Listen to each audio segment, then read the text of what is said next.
Welcome to our channel. Today we how to protect your event planning with Eventbrite, full guide step by step clearly. To protect your event planning using Eventbrite, start by creating an account on their website. Visit the Eventbrite homepage and click on the sign up button.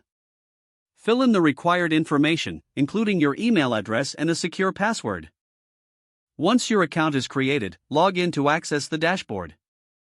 Navigate to the event creation section by clicking on the Create Event button. Fill out the event details, including the event name, date, and location. Next, set up your ticket types. Decide whether you'll offer free or paid tickets, and specify the ticket quantities and prices. Select the payment options, ensuring you choose the most reliable methods for your audience. To enhance security, customize your event's privacy settings.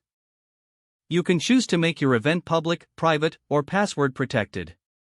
After setting up your event, review the ticketing options.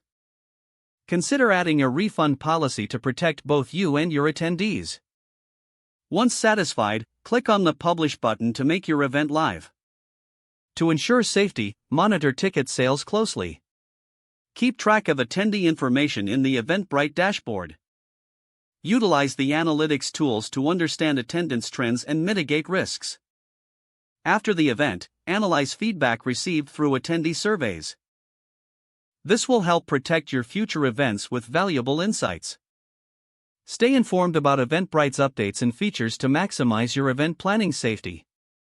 Regularly revisit your event settings and policies to adapt to changing needs.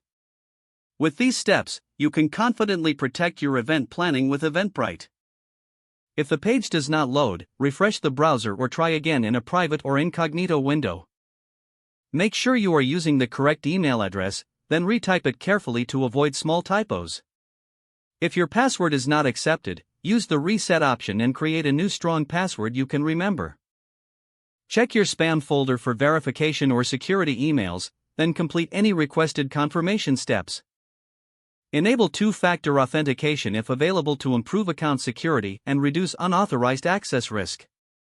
After signing in, review your profile details so your contact information and settings are accurate and current.